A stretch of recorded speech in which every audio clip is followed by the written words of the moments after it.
Bonjour, bienvenue sous Chitaviv. On va vous parler durant toute cette semaine d'une problématique importante, la problématique de l'autisme, mais pas seulement, des difficultés d'apprentissage. Jean-Christophe Pietri est avec nous durant toute cette semaine. Bonjour. Bonjour. Donc vous représentez notamment Espoir Autisme Corse, mais pas seulement. Vous allez nous parler donc durant toute cette semaine des différentes problématiques liées à ces difficultés d'apprentissage, d'autant plus que jeudi, c'est la journée nationale de l'autisme. Oui, donc c'est une bonne chose qu'on puisse le faire de temps en temps, puisqu'il y aura pas mal de manifestations ce jour-là, notamment sur Ajaccio, puisque c'est organisé, la mairie a organisé certaines choses à ce niveau-là. Donc on aura un stand présent avec toutes les associations concernées vraisemblablement. Donc effectivement, bon, c'est vrai qu'aujourd'hui le souci c'est que quelques années après avoir commencé à militer sur ce problème, on est un petit peu surpris du fonctionnement encore de l'État par rapport à ce problème d'autisme ou ces problèmes d'apprentissage, puisque finalement on s'est aperçu que les méthodes qu'on utilisait sur les enfants étaient tout à fait valables après sur d'autres problématiques, dyslexie, dyspraxie ou autres, et que donc c'était quelque chose à généraliser, quoi, en fait. Alors on ne va pas parler aujourd'hui justement de ces méthodes d'apprentissage, mais bien des problèmes, là où le bas blesse. Il y a des problèmes pour les enfants, pour la prise en charge des enfants. Il y a des problèmes aussi pour les adultes, cette prise en charge adulte, avec quelque chose que vous ne comprenez pas très bien, c'est ces appels à projets qui sont passés et qui sont délivrés dans des conditions que vous n'auriez pas fait comme ça, on va dire. Non, d'abord, il faut savoir que les derniers appels à projets qui ont été faits pour les adultes ont été faits sans concertation des associations et des parents, en fait. Et d'ailleurs, nous, on n'a même pas soumissionné sur une affaire comme ça par rapport aux moyens donnés. On n'est pas là pour recréer un asile psychiatrique alors qu'on s'oppose à ça depuis le début. Et puis, de toute façon, la haute autorité de santé ne va pas dans ce créneau-là, c'est clair. Donc, à partir du moment où on vous présente un projet dont à peine 25% du budget va dans la prise en charge, où les pièces ne sont pas assez grandes, où les gens peuvent même pas se garer pour venir, ou pratiquement pas dans des logiques habituelles, on peut que dire que ça va pas, quoi, que c'est pas logique. Il vaut peut-être mieux apprendre 1 ou 2 ans, mais au moins qu'on mette des fonds, qu'on cumule des crédits. Quand vous avez les loyers qui sont donnés, on croit rêver. Et on le dit, et je pèse mes mots en toute considération. C'est-à-dire que souvent on dit oui, mais ils en veulent plus. Non, on peut pas toujours en vouloir plus, mais il y a des limites. Donc là, le projet de l'UGCAM, nous avons voté contre et nous continuerons à voter contre. C'est pas acceptable. Il faut qu'ils revoient leur copie et il faut relancer ça. Surtout que moi, je suis un petit peu surpris que l'État laisse un fonctionnement des ARS comme c'est aujourd'hui dans ces appels à projets.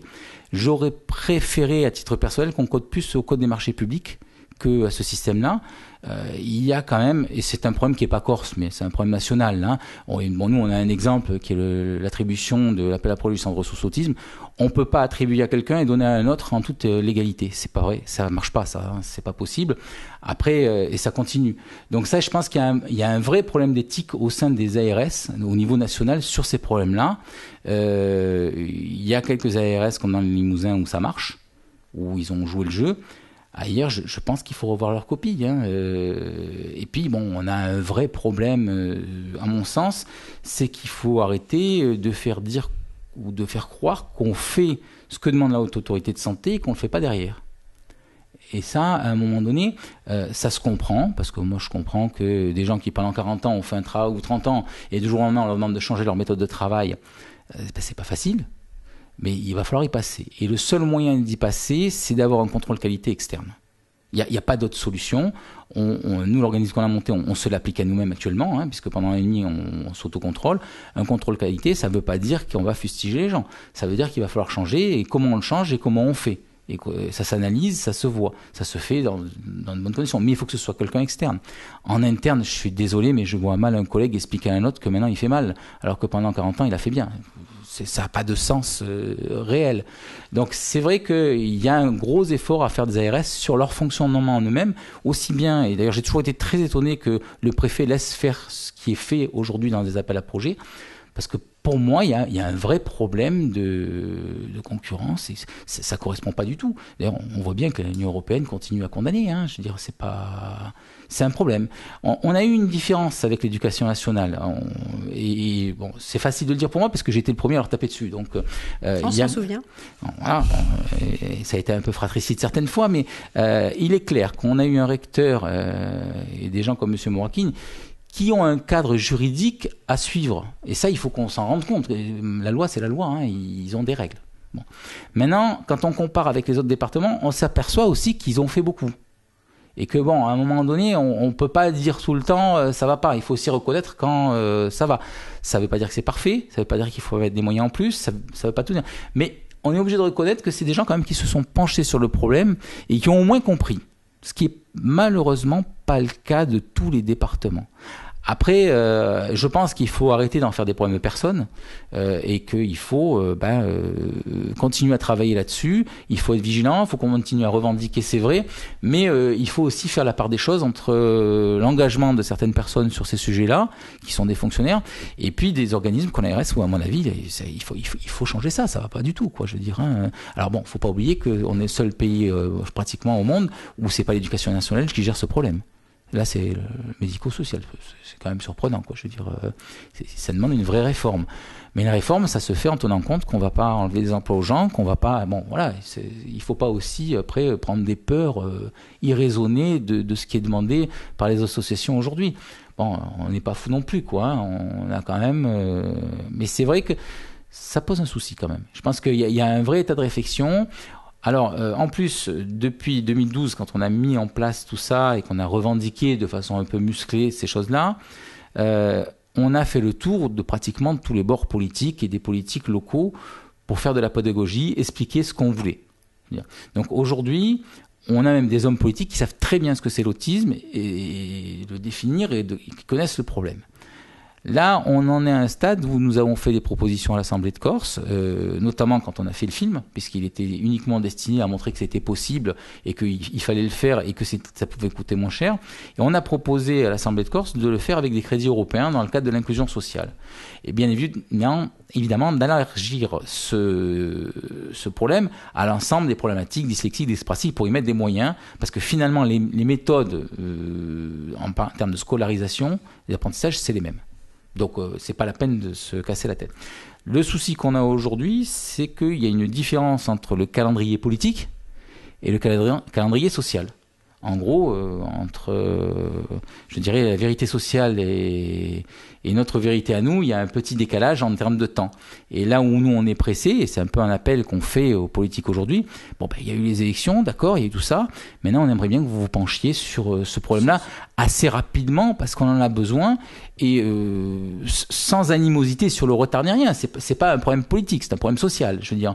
Donc, on a demandé à ce que la question soit posée à l'Assemblée de Corse, donc le 9, pour savoir si on pouvait le faire ou pas, parce qu'on n'a toujours pas de réponse sur ce qu'on a proposé à l'époque.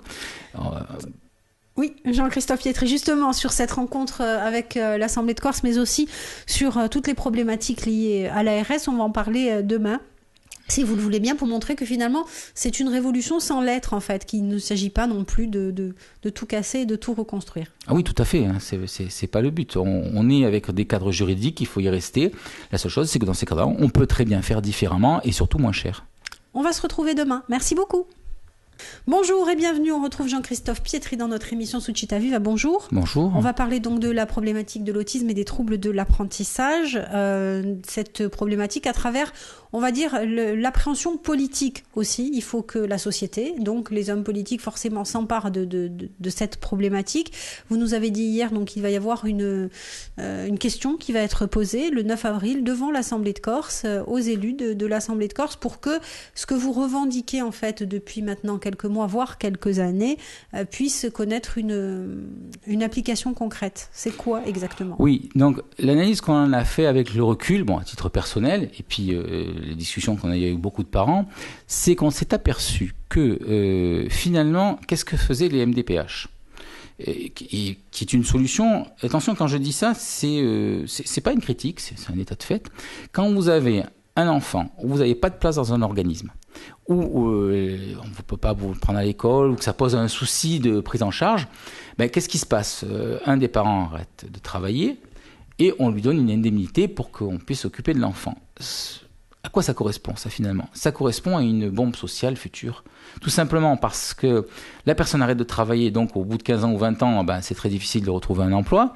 Deux, l'argent qui est donné à ces gens-là, c'est pour manger, parce que ils ne travaillent plus, et ça, en plus, ça ne correspond pas au salaire qu'ils avaient avant. Et cet argent, il est prévu pour leur prise en charge, normalement. Donc on est en train de créer quelque chose et en masse, malheureusement, parce que c'est pas que pour l'autisme. Donc déjà, premier constat. Deuxième constat, on s'est aperçu qu'on avait un grand nombre de personnes surdiplômées qui étaient un petit peu au chômage ou sans activité et qui avaient tout à fait les capacités de s'occuper de ces enfants. Troisième constat, on ne peut pas s'occuper de ces enfants sans les mettre sous la bannière d'organismes légaux, étatiques, parce que de toute façon, il faut quand même qu'il y ait un contrôle. On ne met pas n'importe qui, n'importe comment. Alors, de tout ça, on s'est dit, qu'est-ce qu'on fait? Financièrement, on est dans une période de crise, donc il ne faut pas escompter avoir beaucoup plus d'argent que ce qu'on demande. On a donc proposé à l'Assemblée de Corse, puisque c'est elle qui a les compétences dans les crédits européens, dans le cadre de l'inclusion sociale, pas de l'autisme, de l'inclusion sociale, de fédérer les moyens des deux MDPH, puisque aujourd'hui c'est des moyens qu'ils ont, donc ça ne va pas leur coûter plus cher, de compléter, puisque les financements presque à 85% de l'Europe sur ces données-là, et d'organiser une prise en charge globale et de laisser les gens travailler peut-être et avoir une activité normale. Alors ça paraît peut-être complètement aberrant, mais est-ce qu'on n'est pas capable de se mettre autour d'une table aujourd'hui avec tous les organismes concernés? Bon, je sais qu'au niveau du recteur à l'époque, il a été tout à fait favorable à ce type d'action et de pouvoir s'entendre. Alors bon, la proposition, il faut la revoir un peu juridiquement, il faut la revoir à la marge, il faut la creuser. C'est pour ça qu'on avait demandé qu'il y ait une commission pour pouvoir étudier ça. Bon, aujourd'hui, la CTC a eu quand même la gentillesse de mettre de l'argent sur la formation, mais pour nous, ça ne suffit pas. Après, il y a la connaissance politique. Aujourd'hui, on a normalement à peu près fait tous les bords pour expliquer à tous les politiques ce qu'on voulait. Donc, ça demandait un peu de pédagogie, ça a demandé aussi de bien faire comprendre que là, on est sur un problème de santé publique, on n'est pas sur un problème politique droite, gauche ou autre. D'ailleurs, la question sera posée par quelqu'un qui est concerné par le problème, qui connaît le problème, et les gens qui vont sûrement nous soutenir ont tous, dans ces élus-là, des gens dans leur famille qui sont comme ça, et qui connaissent quelles sont ces problématiques. Donc on n'est pas du tout dans un problème de bord politique. Moi, ce que j'ai été très surpris, et j'étais présent dans l'hémicycle quand, en haut, donc quand ça s'est passé, quand il y a eu une entente de la co-officialité de la langue corse, tout le monde a été d'accord finalement. Là, on leur demande de faire la même chose. Ils sont capables de le faire pour ça. Pourquoi on n'est pas capable aujourd'hui de se mettre autour d'une table pour réellement et rapidement lancer ça? C'est vrai que moi je suis un petit peu surpris qu'on ne puisse pas le faire et on aurait bien aimé le faire. Quand on fait cette interview, c'est un petit peu pour ça. On a besoin de votre aide au niveau des politiques, que ce soit des présidents. Ils sont tout à fait conscients de ce que c'est l'autisme. Je pense qu'intellectuellement en plus ils soutiennent la chose, de droite ou de gauche, ancien ou nouveau. Maintenant il faut qu'on trouve une solution pérenne. Parfaite, on ne pourra pas. Pourquoi ça ne pourrait pas se faire? Chacun veut garder ses précarés. Écoutez, je pense qu'il y a toujours une idée préconçue derrière la tête d'une peur irraisonnée de quelque chose qui est nouveau qui va éteindre ou assécher autre chose. C'est faux. Alors, quand on voit qu'aujourd'hui, on va donner juste un exemple concret tout de suite. Vous avez 70 places en Corse pour les enfants autistes existantes aujourd'hui. Bon, on sait déjà qu'au niveau scolaire, il y en a 120. Et donc, au niveau prise en charge, il y en a 40 qui sont... On ne sait pas. Bon, donc ça veut dire que ceux-là, si on fait un projet comme ça, ils seront pris en charge. Donc on est bien en train de dire qu'on vous propose de faire une prise en charge de l'ensemble des gens qui ont des soucis de scolarité, qui aujourd'hui ne le sont pas. Donc on va assécher personne, on va poser des problèmes à personne. Et ça, je pense que c'est une peur, mais irraisonnée. Malheureusement, quand vous innovez, parce que là c'est un projet qui au niveau européen passerait, parce qu'il est innovant et dans le cadre de l'inclusion sociale, c'est ce que demande aujourd'hui l'Europe, et notamment avec la CRUS, c'est massivement financé. On a eu des contacts avec des députés européens, norvégiens, suédois il y a 1 an et demi. On a des contacts avec l'Italie et l'Espagne à ce niveau-là. Et on sait que c'est quelque chose qui les intéresse. Alors quand vous dites un projet comme ça, c'est quoi exactement matériellement? Comment ça? Matériellement, l'idée c'est quoi? C'est d'avoir un organisme étatique, comme le CESAD qu'on a par exemple, et bon, ça se diffusera en fonction de chacun si c'est de la dyslexie, ben c'est un CESAD dyslexique, et ainsi de suite, hein, de pouvoir diffuser la connaissance de la prise en charge par le biais des organismes déjà existants. Donc nous, ce contrôle qualité, cette remise à niveau, en fait. Et par rapport à ça, de pouvoir accoler à ces enfants quelqu'un derrière pour le prendre en charge. Financer comment? Financer, parce que donnait déjà la MDPH sur ces enfants-là, tout simplement, plus le complément, c'est des crédits européens. Tout simplement. Et après, il faut que ce soit, je dirais, un peu coordonné. Donc, il faut un petit bureau avec une secrétaire par département et quelqu'un qui s'occupe du montage des dossiers. Parce qu'on s'est aperçu que les parents, d'ailleurs, déjà, quand ils font un dossier à MDPH, souvent, il est très mal orienté, très mal fait. Ils demandent pas ce qu'il faut et en plus, après, ils sont pas contents parce qu'ils n'ont pas eu ce qu'ils voulaient. Or, souvent, la demande des parents au départ, c'est que l'enfant soit pris en charge. Bon, alors ça a un intérêt parce qu'en termes de formation, en termes de support pédagogique, on sait aujourd'hui que le CNED, et nous on a un petit peu travaillé avec eux là-dessus, est en train, avec Canal Autisme notamment, de créer tous ces supports pour toutes les classes. Donc ça veut dire qu'il n'y aurait plus de problématiques de support spécifique. Et donc c'est énorme parce que du coup les instituts, tous les professeurs, ils suivront les mêmes cours, mais ils auront des supports différents. C'est pas vraiment problématique. Donc, un projet de ce type-là, il n'y a pas vraiment besoin de bâtiment.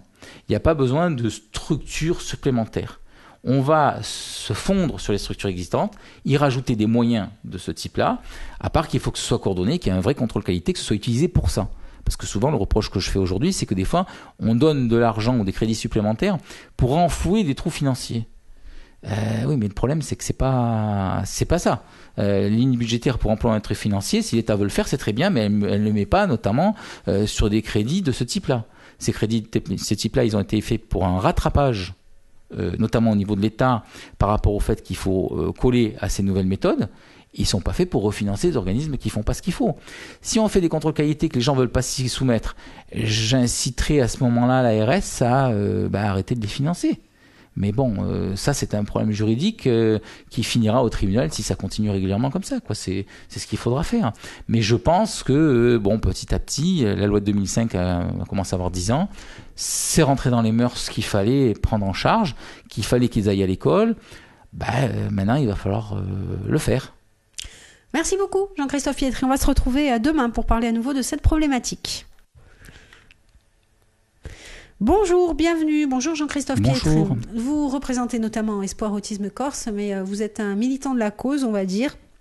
Il y a un certain travail qui a été fait, un certain travail aussi de sensibilisation auprès du grand public, mais aussi et surtout auprès des politiques pour que cette cause de l'autisme et des difficultés d'apprentissage, elle entre justement dans les hémicycles aussi. Il y avait eu la projection de ce film à la collectivité territoriale de Corse, c'était en 2013. Aujourd'hui, donc, cette question va à nouveau revenir devant les élus de la CTC. Ça se passe aussi au niveau national, puisqu'il s'est passé beaucoup de choses aussi au niveau national, et vous espérez qu'il s'en passe encore pour sensibiliser un maximum de gens, les élus, les représentants des ARS aussi. Oui, à ce niveau-là d'ailleurs, je voudrais faire une petite correction, parce qu'il y a une erreur qui se fait un petit peu dans l'esprit des gens, y compris à mon sens d'ailleurs au niveau de l'ARS, c'est le problème du dépistage. On sait aujourd'hui, avec, je dirais, le recul, que les méthodes à utiliser sont à peu près les mêmes dès qu'ils ont des problèmes d'apprentissage. Bon, l'ABA, c'est très bien, il ne faut pas que ça. C'est bien parce qu'il y a les problèmes de comportement à régler, mais une fois qu'ils sont réglés, ça ne va pas vous régler les problèmes d'apprentissage. Bon, ça, c'est un premier point. Le deuxième point, c'est qu'on a un problème avec le diagnostic. Beaucoup font une erreur en pensant qu'il faut un diagnostic de premier niveau rapide. Là encore, on ne comprend pas du tout au niveau de l'ARS le financement qui a été intégré là-dessus, parce qu'il est énorme, alors qu'on voit dans le Limousin, 250 € suffit avec une entente entre l'ARS et la MDPH. C'est une voiture qui va, elle fait son diagnostic de premier niveau, et à ce moment-là, on peut tout de suite prendre en charge. Or, aujourd'hui, l'argent, on en a besoin sur la prise en charge. Quand on voit les nombres de postes de CESAD, c'est catastrophique. Même celui qui est ouvert sur la Corse du Sud qui n'existait pas, de ces autistes, je suis désolé, mais 15 places, c'est minable.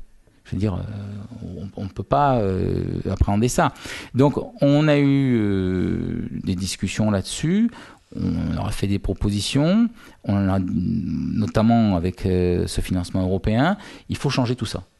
En plus, on a un autre souci dans cette affaire, c'est que si vous avez, je dis une bêtise, 20 places dans un CESAD dyslexique et 15 dans un CESAD autiste, et que malheureusement le fonctionnement fait que d'un côté il y en a 17 et l'autre 14, on ne peut pas passer de l'un à l'autre. Il n'y a pas de corrélation pour des questions juridiques ou autres. Donc on a un problème de souplesse. Et donc là, c'est pareil, on aimerait bien que, au niveau de notre région, on puisse devenir une région pilote pour étudier tout ça. Et donc ça fait partie de cette remise à plat qu'on va demander donc le 9 et que la question sera posée. Donc moi je serai présent dans l'hémicycle. Ce qui m'intéresse, enfin en haut bien évidemment, pas à l'intérieur, mais ce qui m'intéresse c'est de voir la relation de nos politiques à la question. Le but d'une question de ce type-là, elle n'est pas de polémiquer.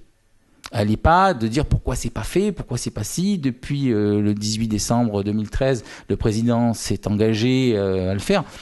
Bon, c'est pas le but. Il y a plein de raisons pour lesquelles ça ne peut pas se faire tout de suite, même si nous estimons que ça devrait se faire tout de suite. Mais bon, il y a des impondérables politiques, économiques, d'ordre du au pays. On en a eu pas mal au niveau économique ces derniers temps.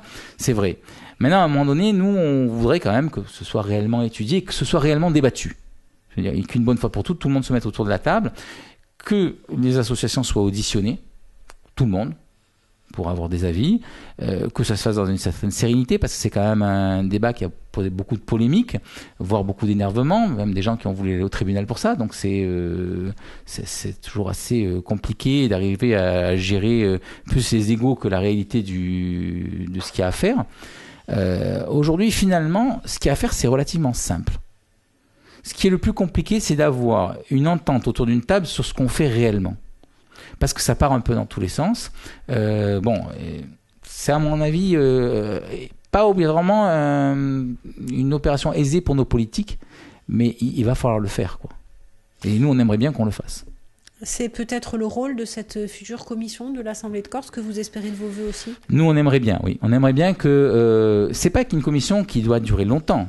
C'est quelque chose qui doit se faire assez rapidement. En 3 mois, si on travaille bien, c'est vite fait. Il y a juste à mettre un peu de l'huile dans les rouages pour que tout le monde comprenne bien qu'on n'est pas sur un problème d'ego, on n'est pas sur un problème de prise de prérogatives. Chacun a ses prérogatives, c'est pas à discuter. Mais par contre, il faut arriver à caler les choses. Et une bonne fois pour toutes. Et moi, je préfère demander à l'Assemblée de Corse et aux 2 conseils généraux et à l'Éducation nationale et à l'ARS de venir avec moi chercher de l'argent au niveau européen que d'aller leur en demander dans une situation qui est un peu complexe au niveau économique. Justement, vous allez vous adresser donc aux élus de l'Assemblée de Corse.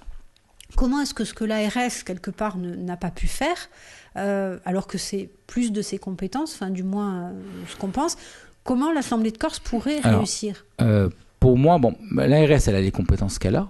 L'Assemblée de Corse, elle a d'autres compétences. C'est une mutualisation. L'Assemblée de Corse, pour moi, elle a un rôle de pouvoir réunir tout le monde autour d'une table, en y apportant ce qu'elle peut y apporter. Et je dirais d'être un fil conducteur, puisque si on fait une opération qui est pilote pour une région, c'est quand même à la région, surtout s'il y a des crédits européens, de pouvoir le faire. Ils ont des crédits en formation. Actuellement, il y a l'Éducation nationale qui réfléchit au niveau de Corté de pouvoir faire un diplôme là-dessus. Il y a pas mal de gens. Il n'y a pas que l'ARS. L'ARS, c'est un des participants d'un projet de ce type-là. Ils en font partie, mais c'est pas obligatoirement. D'ailleurs, il y a des crédits innovants chez eux aussi qui existent, qui sont pour l'instant pas toujours très utilisés. Donc, je pense que c'est quelque chose qu'il faut développer dans la sérénité. Il faut arrêter d'avoir des égos sur ces problèmes-là. Et il faut le faire. Et c'est un petit peu là où j'attends. C'est pas moi qui poserai la question, c'est les politiques qui la poseront. Les politiques concernés, pas parce qu'ils sont de droite ou de gauche. Ceux qui ont voulu, poser la question étaient concernés par le problème. On l'a pas fait dans une idée. Et d'ailleurs, le lobbying qu'on a fait autour de l'ensemble de la classe politique, quand ils ont bien voulu nous recevoir, nous écouter, parce qu'il y a des gens qui n'ont pas voulu nous recevoir ou pas voulu nous donner de rendez-vous, il était dans ce sens-là. C'est-à-dire qu'on a vu les gens de tous bords parce qu'on est vraiment sur un problème de santé publique et qu'il faut qu'il y ait une entente là-dessus et qu'il y ait une solution qui est peut-être innovante, qu'il faut peut-être changer. C'est ce qu'on a proposé. Aujourd'hui, j'attends de l'Assemblée de Corse qu'on relance ceci.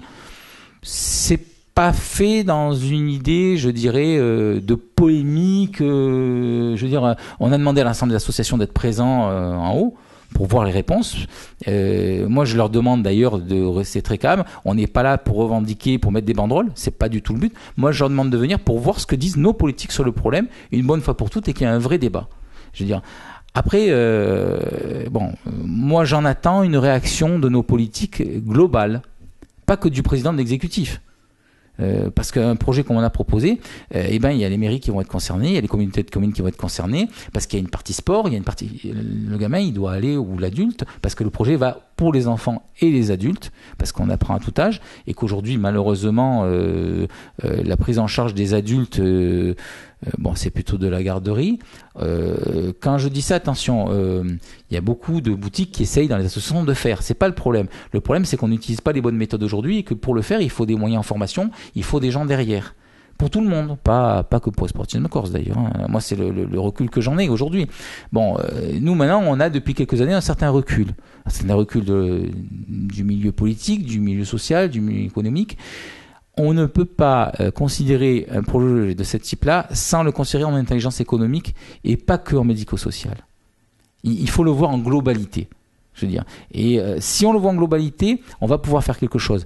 Si on continue à avoir une peur irraisonnée d'un changement ou d'une volonté de faire, on ne peut pas y arriver comme ça. Merci beaucoup Jean-Christophe Piettre. On va se retrouver demain, jeudi, journée nationale de l'autisme. À demain. Merci. Bonjour, c'est aujourd'hui la journée nationale de l'autisme, le 2 avril, et nous en parlons en compagnie de Jean-Christophe Pietri. Bonjour. Bonjour. On va écouter à la fin de cette émission une chanson qui a été réalisée notamment pour votre fils Florian, mais qui est devenue un petit peu, on va dire, cette chanson, l'emblème de votre cause. Oui, en fait, c'est un petit peu le hasard d'une rencontre. Un jour, pour des questions de diction, j'ai demandé à Maurice Bastide, qui est un producteur local, je dirais, de donner des cours de chant à mon fils. Et puis, il a lu mon livre, on a discuté un petit peu, et il est arrivé un jour à la maison avec une musique. Il dit, tiens, ça me fait penser à ça. On a un petit peu discuté, donc il m'a dit, donne-moi des paroles. Donc je lui ai écrit un certain texte, et ensuite lui, il les a repris, parce que c'est son métier, je veux dire, et on a sorti cette chanson. Donc au début, on l'avait faite un peu, pour se faire plaisir à nous. Et puis, entre-temps, en rencontrant Marc Geoffroy, il dit, moi j'aimerais bien en faire un clip vidéo. Donc Eric Fratice, il a accepté de participer à l'aventure, Pascal Profide. Il y a quelques acteurs qui vont, on n'a pas encore les noms, mais ça va être mis en place, connus de notre région. Et entre-temps, Autisme France nous a demandé de pouvoir le diffuser devant 17 000 personnes à Paris, au Palais des Congrès. Donc c'est vrai que c'est une histoire un peu surprenante au départ, en fait. Et Christophe Sarti, qui chante la chanson, a tenu à la chanter. D'ailleurs, là, il est en train de le proposer au label Universal, actuellement. Donc c'est pas encore fait, mais c'est quelque chose qu'on va mettre en place. Le tournage commence au mois de juin, notamment. Il aura lieu dans le couloir de Jeanne d'Arc, notamment, entre autres. Et c'est vrai que c'est une aventure qui continue un petit peu sur sa lancée. Et on a été surpris du résultat après les remastering professionnels, parce que elle sort pas si mal que ça. Et dans le monde de l'autisme, elle a fait pas mal ça a bougé pas mal, c'est vrai, sur ce point-là. C'est aussi une façon de raconter cette chanson, la problématique qui se pose sur ce qu'on fait de la vie de ces gens-là. Et qu'est-ce qui se passe au niveau des parents quand ils sont plus là? Qu'est-ce qui se passe au niveau scolaire, le ressenti des parents par rapport à ce qui se passe quand vous avez un enfant différent? Qu'est-ce qui se passe à l'école avec les autres? Donc le clip montrera un petit peu toutes ces problématiques, et puis ça écarte une question sur laquelle on travaille sur un scénario en ce moment là-dessus, de film fiction, de savoir, c'est une question un peu particulière. Bon, d'accord, on s'en occupe, on les éduque, mais après, qu'est-ce qui se passe? Pourquoi? La grande hypocrisie, c'est de poser cette question. Parce que souvent, on dit, oui, mais qu'est-ce qu'ils vont arriver à faire derrière? Alors, certains, pour des problèmes de coefficient intellectuel ou d'autres pathologies, ils seront plus autonomes, c'est vrai. D'autres, ils vont arriver à faire des choses sympas. Et la vision du monde différente, avec des gens qui sont éduqués et qui peuvent l'exprimer, ça peut être intéressant. Alors on a les grands exemples, style Bill Gates ou Steve Jobs, qui ont ces problèmes d'autisme et qui ont fait des grandes choses, avec des coefficients intellectuels supérieurs. Mais on s'aperçoit que quand on les met au travail, qu'ils ont été éduqués, ils ont des idées d'organisation dans le travail, ils ont des idées artistiques, et ils ont des idées dans le droit. Je veux dire, non mais, des idées informatiques, dans les secteurs où ils sont bons. Et là, c'est un peu dommage quand même qu'on se pose cette question, qu'on la mette pas sur la table. Et c'est vrai que la question qui se pose, c'est comment, une fois que ces gens-là ont été éduqués, comment ils réagissent dans notre société par rapport à nos problèmes. Donc tout ça, c'est un petit peu l'idée de ce clip vidéo, en fait, qui pose un peu toutes ces questions là-dedans. Et c'est vrai que ça a interpellé donc Maurice Bastide.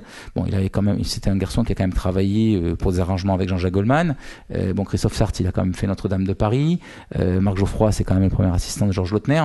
Donc, on a fédéré toute de gens par rencontre artistique qui se sont mis autour de ce thème et qui ont découvert un monde qu'ils n'avaient pas du tout qui ne connaissaient pas forcément. Certains d'ailleurs ont participé au film qu'on avait fait avec Antoine Ganac. Et puis moi j'ai été très surpris du soutien qu'on a obtenu, aussi bien du monde artistique que des journalistes là-dessus, aussi bien Gennaro Esterouch que Antoine Ganac, que Jérôme Boudard, enfin tous les gens qui se sont mis autour de cette cause, qui ont découvert quand on filmait un monde qu'ils n'avaient pas vraiment appréhendé. Et moi je me souviendrai toujours d'un garçon comme Jean-Daniel Grenier qui a pris mon fils en natation, qui au bout de 6 ans me dit: écoutez monsieur Pietri, on va arrêter parce que j'ai pas de résultat. Et je dis non, on continue. Bon, aujourd'hui Florian il nage le crawl, il fait son kilomètre et quelques tous les mercredis soirs avec lui, et lui il est tout content et il me dit toujours: je n'aurais jamais cru qu'on arriverait au bout. Et en fait moi je lui avais répondu: tu sais, on fait pas un 100 mètres, on fait une course de fond.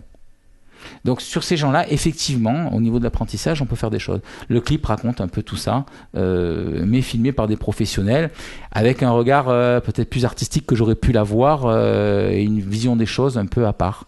On va écouter justement Jean-Christophe Pietri cette chanson avant de se séparer. Puis c'est important de dire aussi que, au-delà de tout ce qu'on a pu évoquer depuis le début de la semaine, au-delà des problèmes de dossier, il y a aussi des enfants, des adultes qui sont concernés par ces problèmes de dossier. Ce clip, ça raconte ça aussi, ça personnalise un peu ça. Mais c'est pour donner une image que le grand public puisse comprendre exactement de quoi on parle, et pas sous un côté, je dirais, pleurnichard ou autre. C'est pas que ça, hein. Moi des fois j'ai grand fou rire avec mon fils et ça se passe très bien. Je veux dire, il faut aussi arriver. Il en est où Florian aujourd'hui? Aujourd'hui il est en 4e au lycée Jeanne d'Arc, en milieu scolaire normal, avec des adaptations importantes au niveau pédagogique. Ça tourne bien, il fait 1m85, hein, donc je veux dire, il a 15 ans, il vient d'avoir 15 ans, donc ça se passe assez bien, ouais.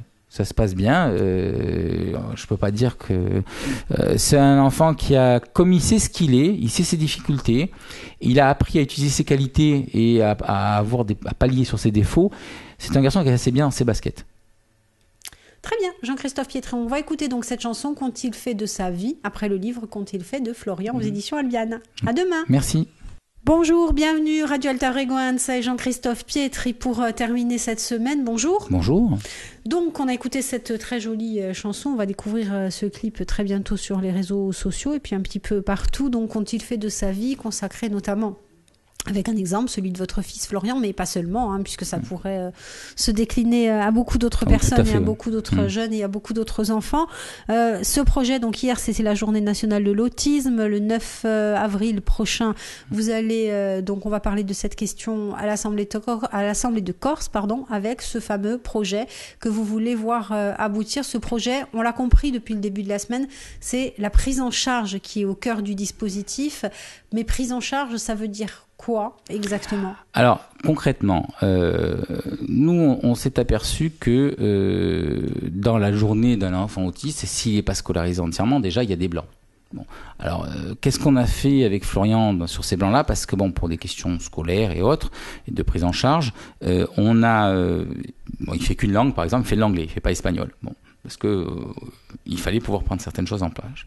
Donc, dans le temps scolaire, on a réussi à avoir des accords en accord avec le rectorat pour que sur les parties de permanence, il puisse y avoir une AVS qui est présente quand elle peut y être, je dirais, et tous les intervenants qui travaillent dans l'école.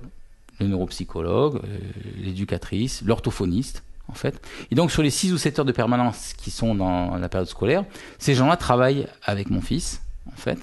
Et quand c'est hors période scolaire, comme le mercredi, on a des intervenants qui travaillent aussi avec lui. Donc ça permet finalement de pouvoir lisser sur l'ensemble du temps scolaire sans avoir à aller le soir charger les choses, de pouvoir tout caler dedans. Et on arrive à caler un bon nombre de prises en charge dedans sans avoir à faire des allers-retours. Alors, dans un projet comme ça, il va falloir bien évidemment avoir des écoles pilotes, parce que je dis une bêtise, sur 40 km, il y a 3 écoles, il y en a une qui pourra bénéficier sur tous les niveaux scolaires de ce type de prise en charge. Bien évidemment, on ne peut pas le faire dans toutes les écoles. Mais on s'est aperçu qu'en faisant comme ça, on avait des enfants qui étaient moins fatigués, on avait des AVS qui étaient très contentes, parce que finalement, quand elles ont une question à poser, elles ont pratiquement tous les professionnels qui sont là pour le faire, en fait. Et ce qu'on a fait, c'est que les intervenants dits privés qu'on a engagés en plus pour le faire, une fois par semaine, ils sont au CESAL de soir pour faire le point avec ceux du public. Donc c'est un montage mi-privé, mi-public qui marche très bien, qui fatigue beaucoup moins l'enfant et qui permet notamment aux enseignants d'être beaucoup plus sécurisés, parce que quand ils ont une question, ils la posent à l'AVS et elle fait le relais.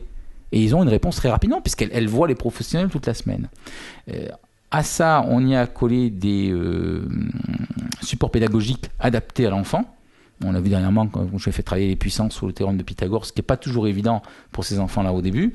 Ça, c'est très bien. Évident pour personne. Hein. Oui, non, mais ce que je veux dire par là, c'est que, soit sur les 19 exercices, il y en a eu 18 de fait, et Florian n'est pas un autiste surdoué. C'est pas... Et la prise en charge, elle n'est pas miraculeuse. Quand je dis miraculeuse, elle ne fait pas des miracles. C'est un travail qui a été fait de longue haleine et qui doit être fait sur tous les enfants. Je veux dire, il faut bien clarifier les choses, parce que des fois, après, il y a la réaction des gens en disant oui, mais lui, c'est un autiste. Non, Florian est tout à fait normal. Il était mutique au départ. Il parle de façon spartiate, mais il parle, il chante, il fait son truc. Mais derrière, il y a eu une prise en charge. Et c'est un petit peu le but de ce qu'on veut leur proposer. Ça coûte beaucoup moins cher si c'est organisé. Mais ça coûte beaucoup moins cher si on l'intègre dans, je dirais, la totalité du cursus. Puisque dans la semaine, il fait à la fois son piano, sa batterie, il va à la piscine, il dessine, et en même temps, il fait l'orthophoniste, il fait ses 3 heures d'orthophonie, il a la neuropsychologue qui le fait travailler, il a l'éducatrice qui le fait travailler, tout est intégré. Mais on n'a pas construit de bâtiment, on n'a rien construit. Ça coûte beaucoup moins cher pour tout le monde, pour les familles et pour la collectivité. Je pense que sur ce système-là, alors ça paraît un peu fou au départ. En fait, c'est un problème d'organisation, c'est un problème de réflexion. Et c'est vrai qu'à partir du moment où on peut financer ces emplois-là, alors ça sera au cas par cas, on va arriver à des résultats plus importants à ce niveau-là. Plus d'autonomie, ça veut dire que s'il peut aller acheter son pain tout seul, s'il peut faire certaines choses tout seul, parce que c'est pas aussi que du scolaire. Hein. Des fois, sur ces heures de permanence, ils sortent et ils vont à la boulangerie, et puis on apprend à utiliser l'argent, on apprend à acheter son pain, à le demander poliment. Parce que on a eu quelques épisodes épiques sur ce domaine-là. Bon, heureusement, la boulangère le connaît. Mais voilà. Et c'est vrai que concrètement, c'est ça. Une prise en charge, ça veut dire qu'il faut qu'il soit suivi et il faut intégrer du mi-public, mi-privé. En fait, ce que vous avez réussi à faire avec Florian, peut-être à travers vos différentes batailles, vos différents contacts, vous voudriez que ce soit généralisé à tous les enfants. On l'a fait déjà au niveau du CESAD, puisqu'avec Nons Jacomone, quand on a ouvert le CESAD, on leur a demandé de travailler comme ça. D'ailleurs, le CESAD de Sport Autisme avait mis beaucoup d'argent sur la formation des gens qu'on a engagés. C'est-à-dire qu'on a rajouté de l'argent. Quand on fait ce contrôle de qualité, c'est pour encore améliorer. On avait au début calé sous cette forme-là, parce qu'on avait une première expérience. Et on s'est aperçu que petit à petit, ça marchait pour les autres sans aucun problème. Avec ce que peuvent mettre les parents. Il y a tous les moyens qui vont autour. Nous, on avait la chance de pouvoir... surtout, on s'est donné les moyens, parce que là aussi, c'est pareil. C'est que sa mère et moi, on a dû faire pas mal de sacrifices financiers pour pouvoir le faire. Aujourd'hui, nous, on aimerait bien que ça puisse être possible pour tout le monde, mais il ne faut pas qu'il y ait des détracteurs qui racontent n'importe quoi. C'est possible pour tout le monde à partir du moment où on fonctionne comme il faut au niveau des organismes. Il faut que nous restions des parents, et qu'un parent qui va à l'école le matin, qui dépose son enfant à l'école, il doit avoir une égalité. Et tout le monde a le droit de déposer son enfant le matin à l'école et qu'on lui enseigne quelque chose. Alors ça ne veut pas dire qu'ils vont faire l'ENA, ça ne veut pas dire qu'on veut l'excellence. Il faut que les parents se rendent compte aussi que le miracle, ça n'existe pas, qu'ils sont autistes, ils le resteront, qu'on ne peut pas revendiquer ou faire des histoires tout le temps. Il faut aussi pouvoir discuter avec les gens. Il y a eu une époque pour la revendication, elle doit continuer. je veux dire. Mais on est obligé de reconnaître qu'on peut peut-être avancer différemment. Et c'est un petit peu ce qu'on propose. Et le contenu concret d'une prise en charge de ce type-là, c'est ça. C'est-à-dire que des fois, vous avez besoin d'intervenants. Moi, pour accompagner mon fils au judo, bon, maintenant, c'est le prof du judo du club qui l'a pris en charge et il est au judo depuis des années avec les autres. Au début, c'est vrai que j'avais dû le rémunérer pour qu'il le suive. Voilà, à un moment donné, une fois que maintenant il sait ce qu'il doit faire, qu'il connaît tout ce qui se passe, que tout le monde le connaît au judo, il vient contre tout le monde. Il y a aucun éducateur qui le suit au judo au bout d'un certain temps. Donc c'est ça. Il faut arriver à avoir une certaine souplesse dans ses prises en charge. C'est pour ça qu'il faut intercaler du public et du privé là-dedans, avec des gens qui ont des diplômes, ou être encadrés, ou que les CESAD puissent, je dirais, diffuser un peu ses connaissances à ce niveau-là. Et en tout cas, c'est faisable. Ah oui, de toute façon, quand on a tourné le film avec Antoine Ganac et toute l'équipe, on a bien montré pendant 1 an que c'était faisable. Je veux dire, quand on le voit, c'est pas moi qui l'oblige à répondre en classe dans le film. Et on voit bien quand il joue au piano que c'est un autiste normal avec l'écolalie rien d'exceptionnel, quoi. Je veux dire, il n'est pas plus exceptionnel que les autres. Je veux dire, il faut pas raconter qu'il y a un miracle ou ce genre de choses. C'est parce qu'il y a eu du travail fait dessus. Il faut le faire pour les autres parce que ça a un coût moins important pour la société si on le fait. Merci beaucoup Jean-Christophe Pietri d'avoir passé cette semaine en notre compagnie. On vous suivra à l'Assemblée de Corse, c'est le 9... Alors c'est surtout les politiques, puisque nous on sera juste en haut avec, on écoutera, mais on viendra recueillir votre réaction justement. D'accord, c'est gentil, merci. Sur tout ça. Merci, et puis donc on attend avec impatience le clip définitif. Merci, au revoir. Bonne journée, au revoir.